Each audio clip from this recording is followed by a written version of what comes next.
다 같이 사도신경으로 신앙 고백하면서 새벽기도 시작합니다. 나는 전능하신 아버지 하나님 전지의 창조주를 믿습니다.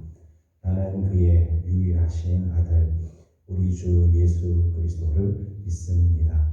그는 성령으로 잉태되어 동정녀 마리아에게서 나시고 본디오 빌라도에게 고난을 받아 십자가에 못 박혀 죽으시고 장사된 지 사흘 만에 죽은 자 가운데서 다시 살아나셨으며 하늘에 오르시어 전능하신 아버지 하나님 우편에 앉아 계시다가 거기로부터 살아있는 자와 죽은 자를 심판하러 오십니다.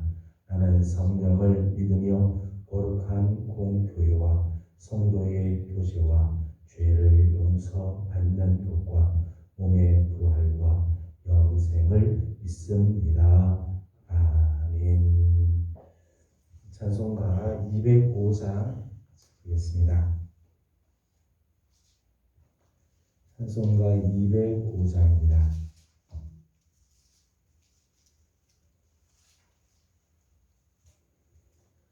주 예수 크신 사랑 늘 말해주시오.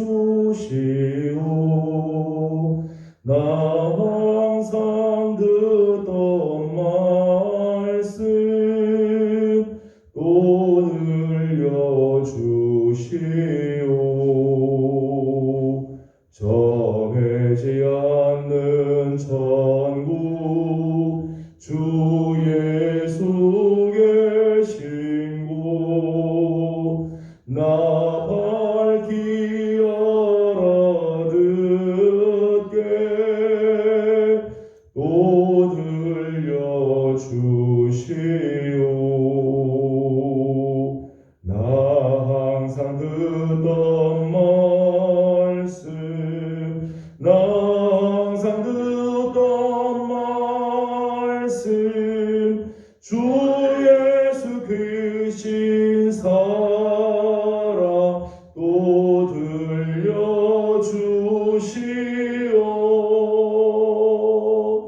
아침에 있을 방울 쉬 사라짐 같이 내 기억 부족하여 늘 잊기 쉬우니 잘 알아듣기 쉽게 늘 말해주시오. 날 구속하신 사랑 또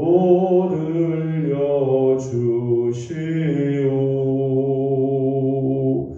나 항상 듣던 말씀 나 항상 듣던 말씀 주 예수 크신 사랑 또 들려주시오. 주 예수 나를 위해 이 세상 오셔서 날 구속하시는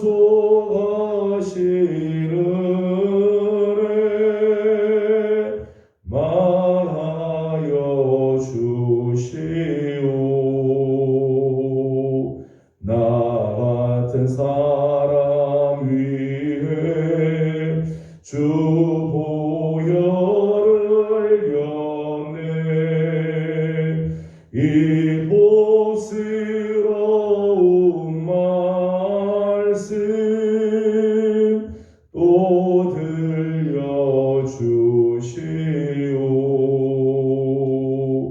나 항상 듣던 말씀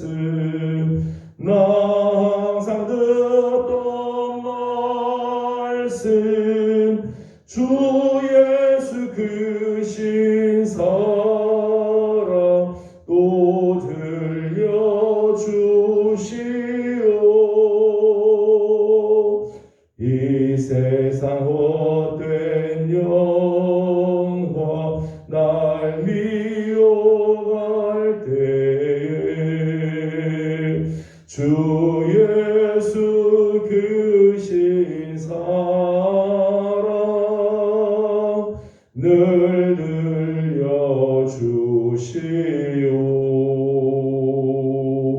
천국의 빛난 영광 내 눈에 비칠 때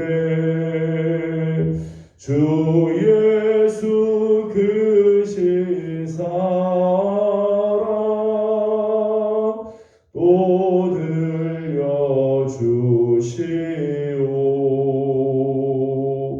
나 항상 듣던 말씀 나 항상 듣던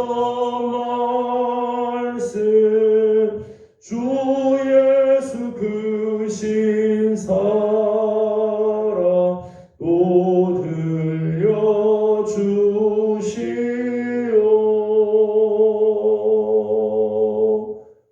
아멘. 오늘 아침 우리 수련하는 말씀은 요한계시록입니다. 요한계시록 제1장 1절에서 20절까지 말씀입니다. 요한계시록 1장 1절에서 20절까지 함께 교독하도록 하겠습니다. 1절입니다. 예수 그리스도의 계시라. 이는 하나님이 그에게 주사 반드시 속히 일어날 일들을 그 종들에게 보이시려고 그의 천사를 그 종 요한에게 보내어 알게 하신 것이라. 요한은 하나님의 말씀과 예수 그리스도의 증거 또 자기가 본 것을 다 증언하였느니라. 이 연의 말씀을 읽는 자와 듣는 자와 그 가운데 기록한 것을 지키는 자는 복이 있나니 때가 가까움이라.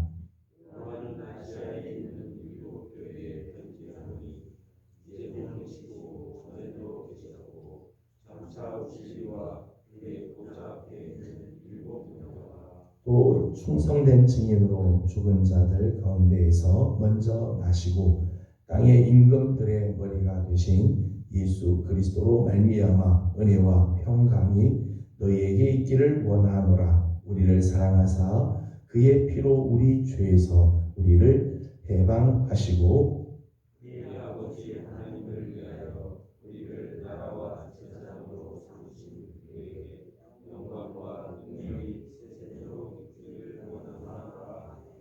볼지어다 그가 구름을 타고 오시리라. 각 사람의 눈이 그를 보겠고 그를 찌른 자들도 볼 것이요 땅에 있는 모든 족속이 그로 말미암아 애곡하리니 그러하리라. 아멘.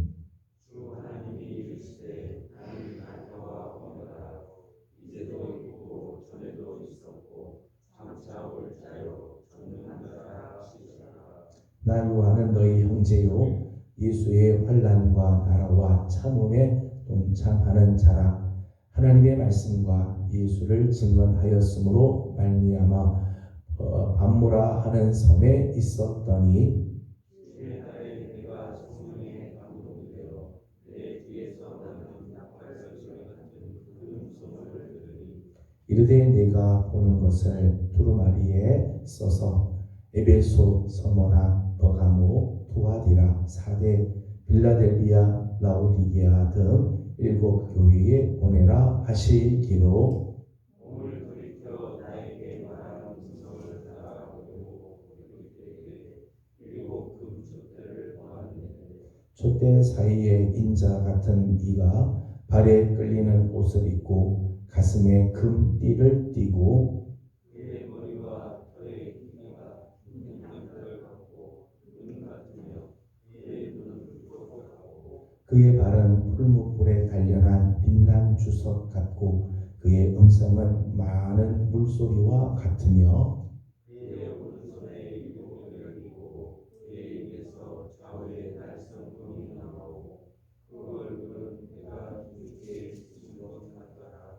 내가 볼 때에 그의 발 앞에 엎드려져 죽은 자같이 되매 그가 오른손을 내게 얹고 이르시되 두려워하지 말라. 나는 처음이요 마지막이니 곧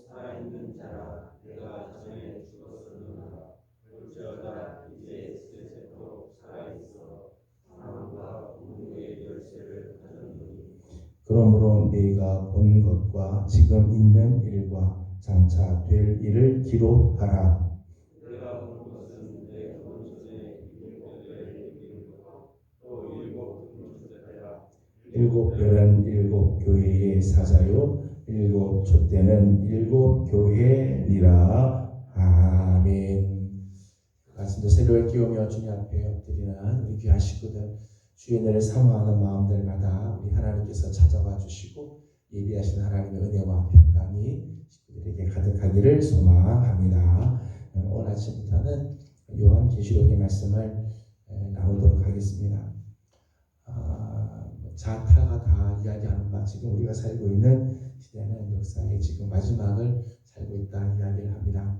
특별히 코로나 같은 이 팬데믹 상황, 전 세계에서 이렇게 전쟁이 여기저기 터지고 있는 이런 모습들을 보면서 정말 주님께서 말씀하시는 마지막 때의 징조들이 나타나고 마지막 때를 우리가 지금 살고 있는 것 같습니다. 주님께서 오실 날이 점점점 가까우면서 우리는 어떤 삶을 살아야 하는가, 이 마지막 세대에 우리는 어떤 것들을 준비해야 할 것인가, 우리가 늘 생각해야 할 부분이라고 생각합니다. 그래서 오늘부터는 요한계시록의 말씀을 통해서 이 시대에 우리에게 주신 하나님의 말씀, 하나님의 뜻을 또 상고하고자 합니다. 요한계시록은 그리스도 중심적인 종말론적인 예언서라고 이렇게 말할 수 있습니다. 잘 아시는 것처럼 세상 종말에 전 우주가 다 바뀌게 되고 사탄의 등장 다음에 영원한 천국이 도래할 것을 다루고 있는 책이 요한계시록이죠.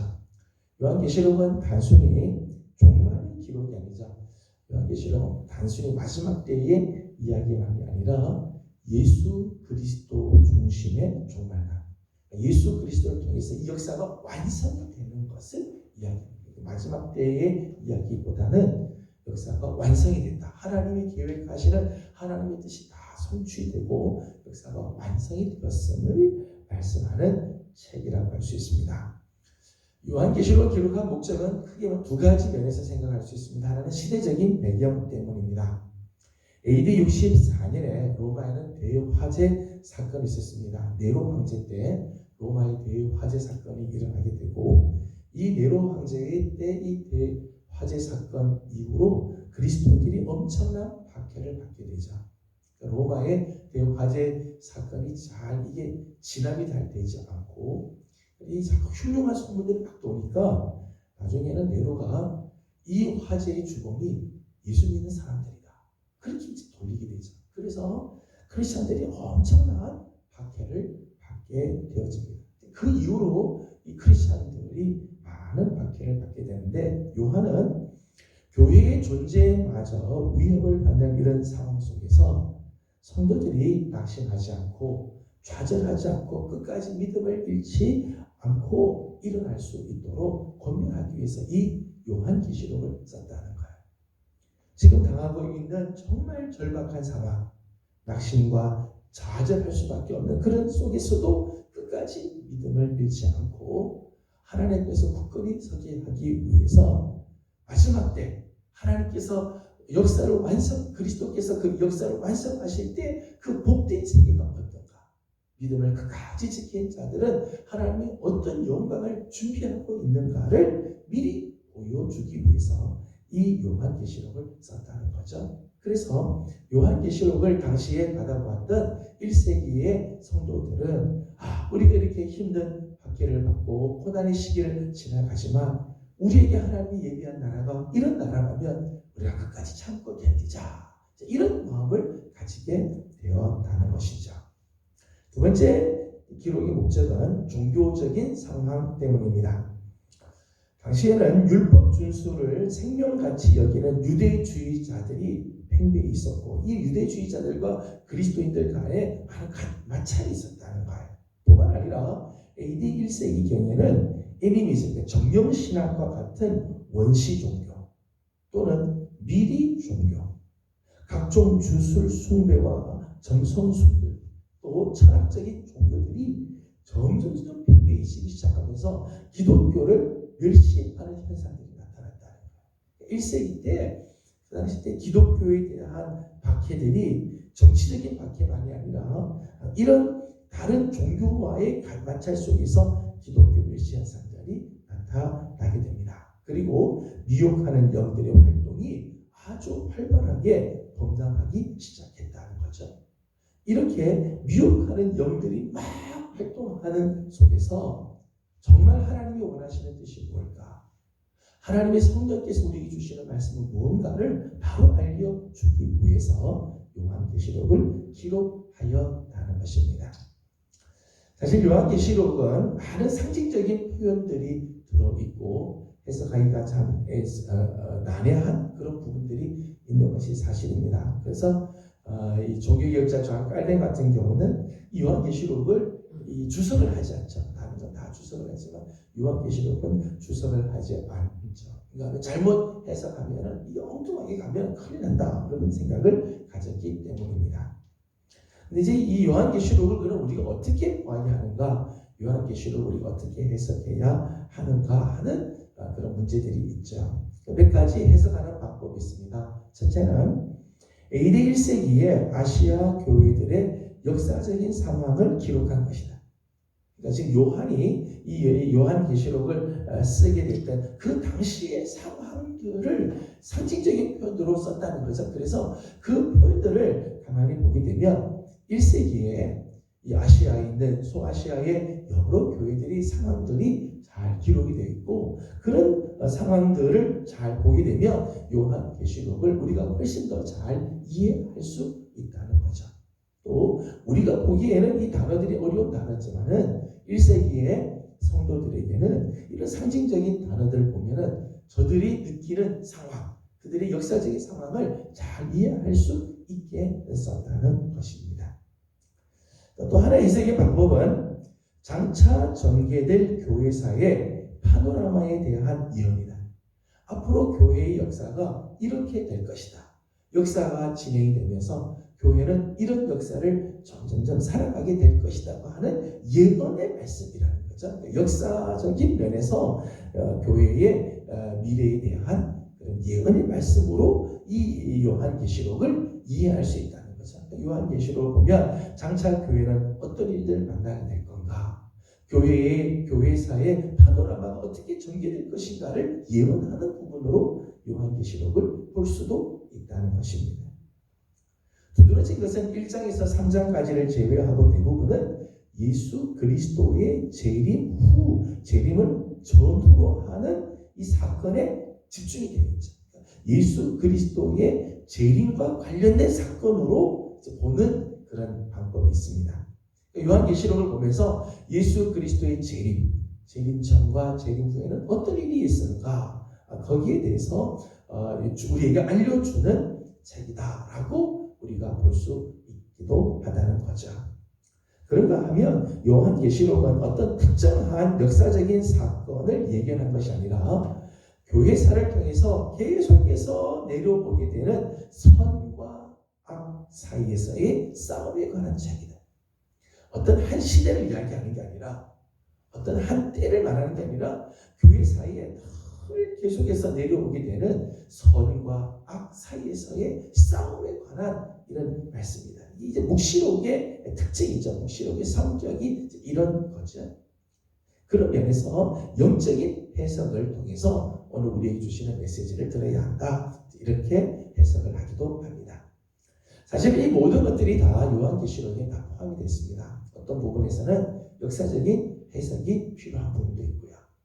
당시의 교회의 상황을 보여주는 부분도 있고 장차 오게 될 미래의 그리스도의 그 재림의 때를 우리에게 알려주기도 하는 반면 그 사건이 오늘 우리에게 어떤 메시지를 주는지를 알려주는 영적인 해석을 하는 부분들도 있다는 것입니다. 자, 앞으로 요한계시록을 우리가 함께 보면서 우리에게 주시는 하나님의 말씀 또 우리가 기억해야 할 부분들을 우리가 함께 나누도록 하겠습니다. 오늘은 1절 말씀을 중심으로 잠깐 말씀을 나누도록 하겠습니다. 우리 1절에 있는 말씀을 같이 보도록 합니다. 1절입니다. 시작. 예수 그리스도의 계시라. 이는 하나님이 그에게 주사 반드시 속히 일어날 일들을 그 종들에게 보이시려고 그의 천사를 그 종 요한에게 보내어 알게 하신 것이라. 아멘. 1절 처음 보니까 예수 그리스도의 계시다 그렇게 했어요. 계시라고 하는 말을 이 헬라어로는 아포칼립시스 그렇게 합니다. 아포칼립시스라고 이야기하는데 이 계시라고 하는 말은 이런 의미예요. 원래 감추어져 있던 것을 드러내 보여준다. 감추어진 것을 드러내서 보여준다는 그런 의미예요. 성경에는 이 단어 계시라고 하는 단어가 여러 군데서 적혀 있습니다. 에베소 1장 17절에는 진리에 대한 통찰력이라는 의미로 써졌어요. 진리에 대한 통찰력, 계시라고 이야기를 하고 베드로전서 1장 7절, 데살로니가후서 1장 7절을 보게 되면 그리스도의 재림 때에 하나님을 드러내는 예수 그리스도를 드러내시는 사건을 계시라고 해요. 하나님을 우리에게 보여주는 것, 예수 그리스도를 나타내는 것을 계시라고 표현을 하고 있습니다. 이게 예수 그리스도의 계시다라고 이야기를 하는데 예수 그리스도의 계시다라고 하는 이 표현은 예수님에 대한 계시다라고 이해할 수도 있고요. 또는 예수님께서 주시는 계시다. 예수님께서 우리에게 알려주시는 계시다라고 해석할 수도 있습니다.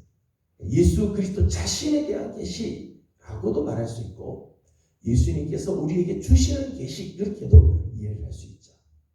요한계시록의 이 계시는 예수 그리스도에 의해서 요한에게 주신 것인데 곧 자기 자신에 관한 것이다 라고 이해할 수 있습니다.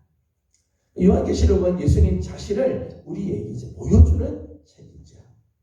그런 면에서 우리 두 가지를 생각할 수 있습니다. 하나는 예수 그리스도는 하늘의 진리를 보여주고 드러내시며 나타내시기를 기뻐하신다는 거예요. 예수님은 감추시는 분이에요. 기꺼이 우리에게 하나님의 그 나라의 진리를 하나님에 대해서 우리에게 보여주기를 기뻐하시는 분이시라는 거죠. 일부러 감추고 안 보여주시는 분이 아니에요. 주님께서는 우리에게 다 보여주시죠. 당신을 통해서 하나님을 다 보여주고 하나님의 뜻을 우리에게 가르쳐주고 우리가 가야 할 길들을 다 드러내는 것을 기뻐하시는 주님이시라는 거예요. 그래서 주님은 우리에게 계시의 말씀을 다 알려주시기를 원하죠. 문제는 주님께서는 우리에게 당신의 계시를 알려주시는데 우리가 깨닫지 못한다는 거예요. 깨닫지 못하는 이유는 깨닫게 하시는 영이 없기 때문에 하나님의 말씀을 아무리 우리에게 보여주어도 깨닫게 하는 영이 없으면 이 말씀을 깨달을 수가 없는 거죠. 요한복음 16장 13절 말씀 보면 성령을 가리켜서 진리의 영이다 그렇게 했어요. 진리의 영이 오시면 내가 너에게 한 말을 기억나게 할 거다. 성령께서 너에게 오셔서 가르쳐주면 내가 지금 뭘 말하는지를 깨닫게 해줄 거다. 그렇게 이야기를 하셨어요. 오늘도 우리가 하나님의 말씀을 읽지만은 하나님의 말씀을 깨닫게 하는 성령의 밝혀주심. 성령께서 우리에게 조명해 주지 않으면, 빛을 비춰주지 않으면 우리가 깨달을 수가 없는 거죠. 저는 우리 성도들이 하나님의 말씀을 대하고 주님께서는 언제든지 하나님의 뜻을 우리에게 알려주기를 원하시고 기도할 적마다 당신의 뜻을 가르쳐 주기를 원하시는데 오늘 성령께서 우리 가운데 역사해 주시고 말씀 속에서 하나님의 뜻을 깨닫고 우리를 향하신 하나님의 계시가 무엇인지를 알게 해주시는 아름다운 은혜가 있기를 소망합니다. 3절 말씀을 함께 읽어보겠습니다. 3절입니다. 시작. 이 예언의 말씀을 읽는 자와 듣는 자와 그 가운데 기록한 것을 지키는 자는 복이 있나니 때가 가까움이라. 아멘. 예수 그리스도의 계시의 말씀, 하나님을 우리에게 드러내고 진리의 말씀에 대한 통찰력을 주고 장래에 일어날 일들에 대해서 말씀해 주는데 이 계시의 말씀에 대해서 복 있는 사람이 있다는 거예요. 이 계시의 말씀과 관련해서 복 있는 사람이 있는데 복 있는 사람을 세 사람을 이야기했습니다. 첫 번째는 이 예언의 말씀을 읽는 자가 복이 있다. 이때 이제 말하는 예언의 말씀을 읽는다고 할 때 이 읽는 것은 그저 성경을 통독하는 것을 의미하는 게 아니고 이때 읽는 자는요 회중 앞에서 회중을 대표해서 말씀을 읽는 자. 그 당시 때는 성경이 다 있는 게 아니기 때문에 성경이 귀하죠. 그러니까 회당이나 또는 성도들의 모임에서는 모임이 있게 되고 또 편지가 이렇게 요한의 편지나 바울의 편지가 회람이 되게 될 때 교회 대표하는 사람이 앞에서 읽어주는 거죠. 앞에서 읽어주면 성도들이 자리에 앉아서 그 말씀을 듣게 되는 거예요. 그 앞에서 대표해서 말씀을 읽는 자죠. 이 말씀을 읽는 자는 말씀을 선포하는 자라고도 할 수 있고 말씀을 가르치는 자, 말씀을 선포하는 사람이죠. 하나님 말씀이 지금 이런다. 오늘 하나님께서 우리에게 이런 말씀을 주셨다라고 선포하고 가르치는 자를 말하는 거예요. 오늘 세상에 예수 그리스도의 말씀을 듣지 못한 자들에게 예수님의 말씀을 알려주는 사람, 하나님 말씀을 깨닫지 못하는 자들에게 하나님 말씀을 가르쳐주고 하나님의 뜻이 이것입니다라고 알려주는 자들, 이런 사람들이 진짜 복이 있다는 거예요. 예언의 말씀을 그냥 나만 가지고 있는 게 아니라 그 말씀을 다른 사람에게 알려주고 깨닫게 하고 전파하는 사람, 이런 사람이 정말 복 있는 사람이라는 거죠. 두 번째는 그 말씀을 듣는 자가 복이 있다 말씀을 합니다. 로마서 10장 17절의 말씀 보면 믿음은 들음에서 나고 들음은 그리스도의 말씀으로 말미암는다 말씀하죠. 그 믿음은 들어야 되는 거죠. 말씀을 들을 때 우리 안에 믿음이 생기죠. 그리스도의 말씀을 자꾸 들을 때 우리 안에 믿음이 생기게 돼요. 말씀을 듣지 않고는 영적인 성장, 믿음의 성장이 있을 수가 없어요. 여러분, 내가 아무리 믿음이 있고 내 믿음이 지금 견고한 것 같아도요, 예배 한두 번 자꾸 빠지기 시작하고요, 말씀 듣는 걸 자꾸 놓치기 시작하면요, 우리 믿음이요 점점 무너지기 시작해요. 예배가 그만큼 중요하죠. 말씀을 듣는 게 그만큼 중요해요. 늘 주의 말씀을 듣고 늘 잊어버린 것 같고 말씀을 들어도 깨닫지 못하는 것 같아도 아니에요. 하나님 말씀을 들을 때 그 말씀이 우리 안에 믿음을 자라가게 하고 성장하게 만드는 거죠.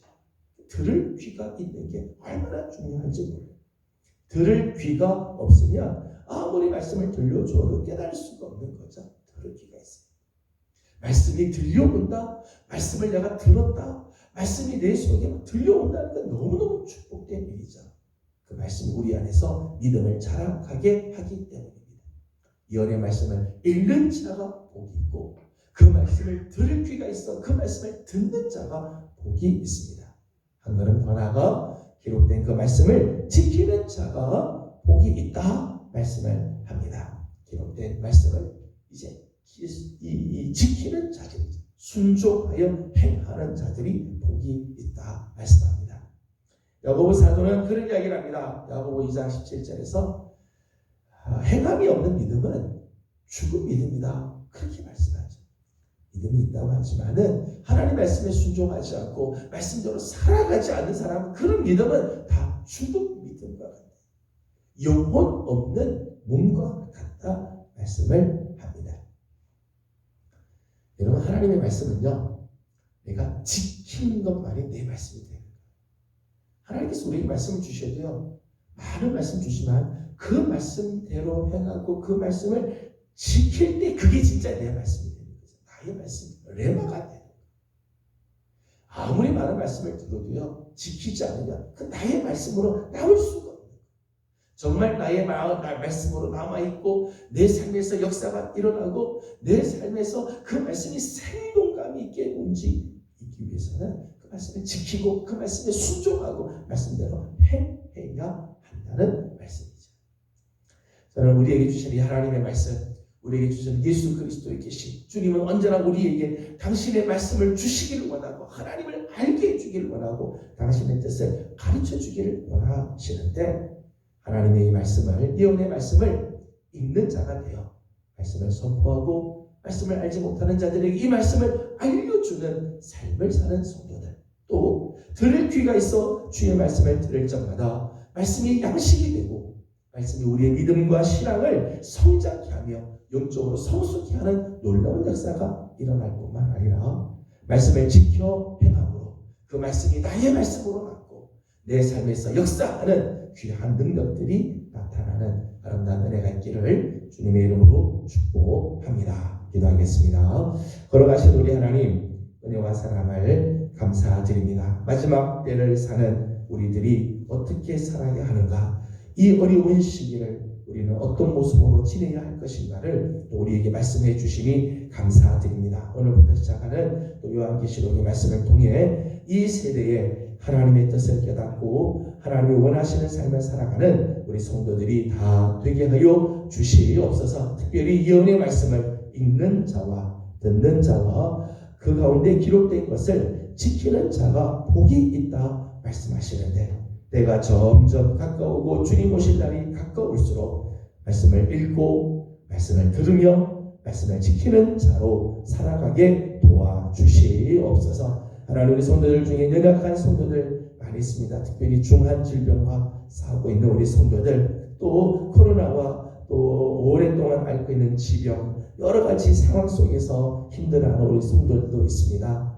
우리 하나님 불쌍히 여겨주시고 오늘 아침 주님께서 사랑하는 성도들을 찾아가 주셔서 위로하시고 치료하시며 회복케 하시는 아름다운 은혜가 있게 하여 주시옵소서. 오늘 아침도 간구하는 모든 기도 속에 우리 하나님 함께 하시고 은혜로 채워주시기를 원하오며 예수님의 이름으로 간절히 기도드리옵나이다. 아멘. 하늘에 계신 우리 아버지의 이름을 거룩하게 하시며 아버지의 나라가 오게 하시며 아버지의 뜻이 하늘에서와 같이 땅에서도 이루어지게 하소서. 오늘 우리에게 일용할 양식을 주시고 우리가 우리에게 잘못한 사람을 용서하여 준 것 같이 우리 죄를 용서하여 주시고 우리를 시험에 빠지지 않게 하시고 악에서 구하소서. 나라와 권능과 영광이 영원히 아버지의 것입니다.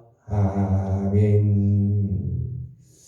주신 말씀을 기억하면서 우리 계속해서 기도하도록 하겠습니다. 오늘 아침도 하나님께서 우리에게 좀 필요한 말씀들을 하나님께서 우리에게 주시는데 오늘 우리가 말씀을 읽고 듣고 지키는 자로 살아가도록 기도해 주시기 바랍니다. 오늘은 특별히 환자들을 위해서 중보하고 기도하는 날입니다. 중한 질병과 싸우고 계시는 분들, 또 코로나 때문에 고생하고 있는 식구들, 지병과 싸우고 계시는 분들, 여러 종류의 힘든 분들이 많이 있습니다. 하나님께서 위로하시고 지켜주시도록 함께 기도하도록 합니다. 다 같이 기도하고 개인적인 기도 제목들 주님께 올려드리고 돌아가도록 하겠습니다. 거룩하시고 자비하신 우리 아버지 하나님, 은혜와 사랑을 감사드립니다. 오늘 아침도 사랑하는 우리 성도들을 주님전으로 불러주시고 하나님의 거룩한 은혜 속에 하나님 오늘 하루를 열게 하여 주신 것을 감사드립니다. 사랑하는 우리 성도들을 하나님께서 기억하여 주시고 이 아침도 새벽을 깨우며 주의 은혜를 구하고 하나님의 손길을 사모하며 드리는 우리 성도들을 주님께서 찾아와 주셔서 하늘의 평강을 더하여 주시고